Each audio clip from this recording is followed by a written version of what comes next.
breaking news, Basangwa Congo, vous avez déjà là. En tout cas, Moutoua Bougete, Moutoua Kende arrivé, il y a les criminels Joseph Kabila à Paris, et c'est là qu'il y a un montage, Pelukuta, il y a PPRD, tout à Aner. Tout benga ki bongo na Élysée, bah, il n'a jamais eu de rendez-vous entre Kabila et le président français. D'ailleurs, le président français a accueilli côté à l'île Martinique et Sikawapi, une catastrophe naturelle. France, c'est le Congo, et le président a le côté à France, ce qui est boulema, bongo salami, président a quoi nilé, ma solo, surtout, il n'y aura pas de Kabila en France. Il y a un moment où il y a un avion à Paris. Il y a un combattant qui se déplacer. Et l'autre, c'est l'homme qui a peur. Kabila, vraiment, Bilia qui est Bikoki. Kabila, Oyo, a créé la situation. Oyo, il a contrôlé sa situation.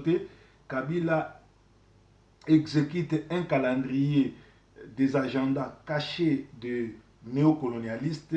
Aligné après départ naé atia guerre atia nyonso batuba kufa mais sengeli na Kabila koyeba ke mboka wana eza ba Rwandais eza héritage nzambe apesa ba Congolais wana eza plan naé mais biso tozotalela oyo nzambe alobi d'ailleurs ko kota kaka ya armée angolaise asalaki excursion na Congo Kabila ki komona Kulutu Denis Sassou Nguesso Mbangu Kulutu Denis Sassou Nguesso ki komona Dos Santos aki komona qui sa président Sud-Afrique Kabila kiti Mbangu mal habillé très sale toyebi ke bilia ki bikoki d'ailleurs kolata nae ezolakisa ke aza na ba problème atiaki tembe na nzambe ba Congolais en tout cas ekozala mawa mingi. De l'autre côté kozongela deux tours il faut élection ezongela ndenge ezalaki deux tours ya élection débat il faut la candidat oyo mibale batikali kotia ordre na armée kolongola ba infiltré ba criminel tout oyo taximene a mema na kati armée parce que batwana nyo surtout baza ba recrit bazali bongo ba criminel bazali bongo bato bazali ba rebelle ba yebi ordre armée te bango nde bazoyi ba yebi ke soki ordre zongi ba okena boloko ba kolinga kata mokete ordre zonga na Congo ba kolinga kaka trouble zala ya mwana esengeli tobenga na bango même nanga ndenga zoloba ke tozokende na ba vote électronique ezali pona kolalisa bato pongi pe pona kotricher toza na tina ya élection bakende na bato na électronique te d'ailleurs na constitution na biso ya Congo ezosenga te bato bakende ko voter électroniquement parce que ezali biloko moko epa na biso ezalaka te donc ezali mawa mingi basangwa Congo bomonaki ba photo Jean-Marie Kassamba l'aventurier na le collabo Chibala oyo azali bongo na groupe ya bato to bisaki bino ke ba collabo baza ba combattant par occasion ba combattant o baya po ba yiba mbongo ba futi 109 € pour la visite guidée na kati ya Sénat français sans ba sénateur mais président Sénat fois ya mabango pour ba laisser pe mbongo nzoka toyebi na biso eza nango 109 € pour na kosala tour ya Sénat.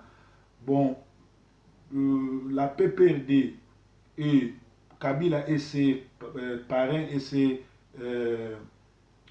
collègues ou sa classe politique ne s'est jamais inscrite dans la logique des élections. Pourquoi perdre votre temps à polémiquer sur les votes électroniques? Vous voyez bien que Kabila n'a jamais coopté pour na élection. Nyonso bazosala nanga eza pour retarder comme ma bato na pongi kokena aventure. Alors pourquoi vous polémiquer sur l'élection présidentielle? Visite à Joseph Kabila en France, c'est 12 septembre, n'est que rumeur, du moins à cet stade, et puis une invention de la ANER et de Mwanda. Je viens d'apprendre pour une accréditation, je viens d'appeler pour une accréditation. Il n'y en aura aucun programme pour la réception du Hippolyte Kanambe mardi 12 à l'Élysée. Et puis, ndeko africain, Sali Kaligo, qui côté Maliboso à l'Élysée, pas de visite de dictateur à l'Élysée. Donc, Oezali Makambo, Ndegezo Tambola, Martin Sali interpelle M. Macron et mobilise les Congolais. Il doit démobiliser les Congolais pour l'arrivée de Kabila. C'est-à-dire que ce n'est qu'une partie remise. Kabila ne sera pas de la partie. Il n'a jamais été invité. Il n'a jamais eu ce programme. C'est quelque chose inventé par le service de sécurité. Ce qui étonne, Kabila a 45 ans. Il est le président le plus sale de la terre et mal habillé avec tous les millions qu'il a volés aux Zaïre. Donc c'est triste.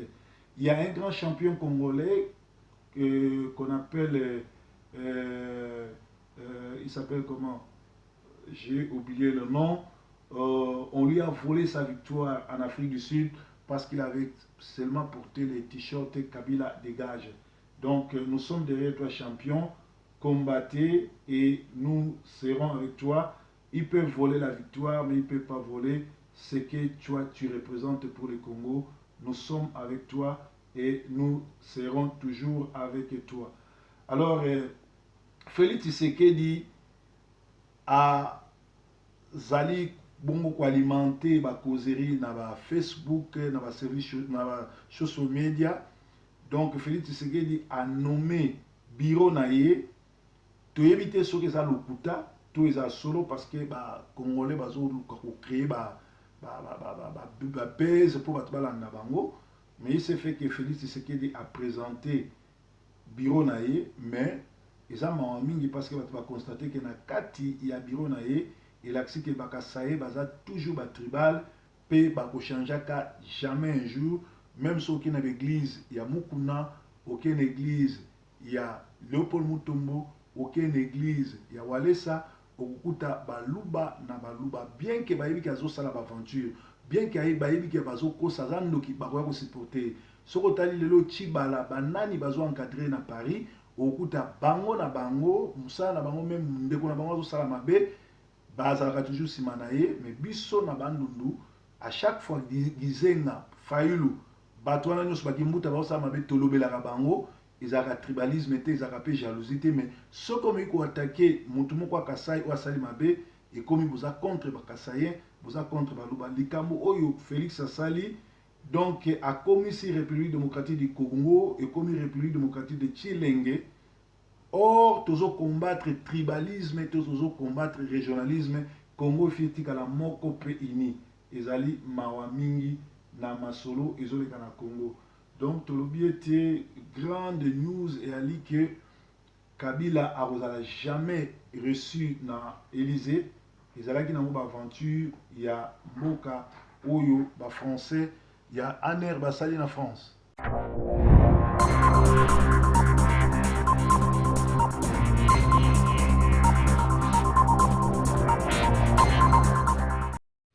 Likambo ezokamwisa mokili mobimba Kabila aza na 45 ans. Papa Denis Sassou Nguesso aza na 72 ans to 72 ans. Mais Kabila toujours aussi sale que mal habillé à 45 ans. Il paraît plus vieux que Sassou Nguesso 72 ans. Donc botala mutu aza salité boye na ba millions surtout ayibi na Congo. Tala ndenge azo look lokola mutu apusu. Or que Denis Sassou Nguesso aza plus vieux que ye na 72 ans aza bien habillé pe azo mona na jeune koleka ye. Bitumba oyo lukaki na ba congolais okokango te. En tout cas tour oyo Nzambe mu azo s'occuper na yo po banganga balembi yo. Tala mutu ya mutu bobimba. Ba millions nyonso to aza nango mais tala ndenge azo look on dirait nganga. On dirait Moutapousou, on dirait Moutateka Nguba, on dirait Mwana Makasu. Il est Amibengi président Congo. Breaking news. Welcome back na Sentinel TV. Alors que le mois de décembre approche à grands pas, Kabila, les criminels, relancent les contacts avec la SENCO, les rassemblements et l'opposition du ventre. Donc nous disons à tous ceux qui entrent en contact avec Kabila de faire gaffe parce que cette fois-ci nous n'allons plus avaler les salades. Kabila n'a pas respecté les Congolais, il n'est pas Congolais, il a volé, il a tué, sa place est dans des prisons, il ne peut plus continuer à diriger par défi Et tous ceux qui entrent en contact avec lui, surtout la Senko, ceux qui vont continuer, beaucoup moins à tout remarquer tout ça là, vous allez grave. Sango tout au coup d'aller dans zela tout tumbaye, parce que trop c'est trop. En tout cas, c'est meli bo keba pe bo keba bo keba. Nouveau dialogue, ils ont pressenti comme il semblerait que Kabila a gagné comme on a Kulutu Nabiso, papa Nabiso a Kulutu, Tobe Naravi Nabiso Denguez, papa Sassou sous les grands sapeurs à côté wana, a gagné comme on a yé, pour être yé à la médiateur, il y a dialogue mususu. En tout cas, papa Denguez, biso bana Congo tulingako mingi, malgré yo okipaka biso te, malgré yo osipesa biso solution te, mais eloko tozosenga na yo kokota masolo ya motu te ya nyangalaka to te oyo abomi yo oza congolais oza papa kulutu na biso papa leki na biso kabila atika yo na yo atika na mobutu atika biso na yo vraiment mpona honneur ya ndenge ya batani nyonso tolekino ensemble vraiment kokota makambo te ekozala mpasi mingi. Nalobaki ete grand boxeur congolais Yuri oyo akendaki na nini na Afrique du Sud kobunda mais ba yibi victoire tout simplement parce que Zuma apesaki ordre na ba juge ba valider combat n'était pourtant amenaki combat et bandité suka pe ba policier kaka pour l'attaquer t-shirt ba comment Kabila dégage donc voilà bah ça le vote semi-électronique est une stratégie pour retarder les élections et tricher encore. Donc, Nanga, c'est un malade, c'est quelqu'un qu'on doit normalement tuer ensemble avec Kabila parce qu'il est en train de jouer avec les Congolais. Celui qui joue avec le feu sera aussi brûlé par le feu. Alors, Bruno Tchibala reçu par le président du Sénat français moyennant 109 € parce qu'il a payé pour être guidé au Sénat français. Donc, Jean-Marie Tchibanda, Soki Tchibala, Jean-Marie Kassamba, Toyebi Kezaba blague Nabino, Bofutaki 119 € parce que na Sénat ata sénateur moko azalakiti. Toloba qui était Dr Mukwege azali moko ya système oyo azokokota na je sikoyo mpona kolalisa mpe mpona kocontinue kobalkanize Congo parce que Kabila aza na plan na ye azolinga este ya Congo soki bokobenga na ye ya tika na este ya Congo atondisi basoda partout mais sengeli boyeba ke ezali mpasi mingi mpo Kabila atikala meme na eteni ya Congo parce que kote otu ye azokanisa ke azwi yango eza contrôle ya nzambe mpo eza mabele ya nzambe nzambe nde akokata makambo na bakolabo nyonso ekozala ndenge wana mpe Senko atika koexige biso kosenga audit ya fichier électoral parce que fichier électoral wana toyebi bien tozokende na transition sans Kabila mpo toorganize baélection c'est-à-dire ntango tokolongola Kabila transition sika tokobanda tokolongola na nanga na sena na ye wana na seni na ye wana tokoya na biloko mosusu oyo ba élection ekozala malamu mais eloko tozobanga est-ce que bato oyo nyonso to ba criminel o Kabila atia na armée oyo nyonso to bazali ba criminel bokosala na bango ndeni parce que bato wana balingaka désordre et continuer na côté mosusu Kikaya Bin Kikana Barababe Kikaya dit ceci: Kabila choisira son dauphin à la dernière minute. Bon, ils ont coupé l'homme la bango, bazo sala baza aventurier, bango du bande ya ba criminel, ba continuer ko sakana, mais ba yebika ke moya suka ke ute pa nzambe. Ezali mawa mingi na makambo ezoleka na Congo.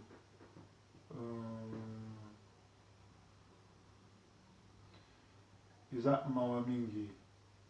Tozopesa toujours basango Congo. La mère Mende aux abois, ba komini, zela, to tangango, parce que ça va nouvelle et sikoyo. La mère Mende, il faut d'abord que les électeurs soient enrôlés. Voici la réponse du gouvernement congolais à Félix Tshisekedi, fils de l'opposant historique et président du rassemblement de l'opposition, qui était notre invité hier. Il mettait en cause le président Kabila accusé d'être le principal responsable du blocage du processus électoral selon que la CENI n'a toujours pas publié des calendriers et que le président prévoit pour la fin de l'année par l'accord politique signé entre majorité et l'opposant. Où est-ce que vraiment, je suis désolé, n'a pas en côté, Italie bisoté, Ezali Bavanti Basalaki, Félix Tshisekedi, Bolanda et Roko Félix Tshisekedi a Loba, que Soki, le 19 décembre, Kabila, a tika le président, mais qu'est-ce que ce monsieur de Tshisekedi a fait? Il est la personne qui est partie s'asseoir avec le prêtre pour signer que Kabila reste encore une année au pouvoir. Est-ce que Azaï Koko Sabiso to andimi vraiment to kota na logique Kabila nyata biso parce que to moni que Kabila abanina ko nyata yemoko ezana eloko moko te ya sala ki simbaka bazo étouffer ba action sur azo sala et to moni a memi troupe plus de 5000 personnes pour qu'ils nous s'enrôler au lieu Jouana a profité et comme un soulèvement avant n'aie or a eu bien élection zate tant oiseau qui est s'enrôler et là c'est que azo joué G.I.A. Barwande. Merci. Breaking news Yesu Azankolo. Merci. Bye bye. Pour l'émission Lelo, toza na période moko essentielle pour la République. Soki Kabila a réussi pour le 19 bandeko bolandanga bien. Toko nyata manamboko comme jamais. Toko tika baum. Parce que tant à koleka, à kotala le 19 décembre, constitution, pression internationale, pression à peuple, na leki yango. Bon aussi la suite est à la passe référendum pour changer constitution aux asoupas. C'est ça qu'il veut faire. Soki a meki koleka le 19, toko kota na période où juridiquement il n'est même pas justifiable. Impossible. Toko mi na illégalité. Ce sera la loi du plus fort des Goréniers. Et comme il se sentira le plus fort, puisqu'à le 19, donc à comme il est le plus fort, il va faire un référendum, à changer la constitution, à l'article verrouillé à 220, à l'ongoli limitation à mandat, à commis Mobutu ya mibale. Na kati ya mboka na biso tolobaka na bino mikolo nyonso eza deux types d'opposition. Eza opposition yo Kabila ye moko a fabriqué na opposition eza contre yi. Donc je pense que tout ça la confusion te. Bato nyonso boza komona ke le loi aza na biso aza lisusu te, bazalaki bato bazalaki neti ba charger de mission na yi. Oyo bayaki na kati ya opposition, ba moni ke mission moye va continuer na yango ezate, alors bazongi siko na kati ya ndako. Alors, je pense que ça ne peut pas poser un problème. Opposition, ezali peuple congolais ndaza na kati opposition. Opposition ezate que oh olengako yo quoi. Même olengako yo qui que ce soit, soko oza na philosophie ya population te bakubwaka yo.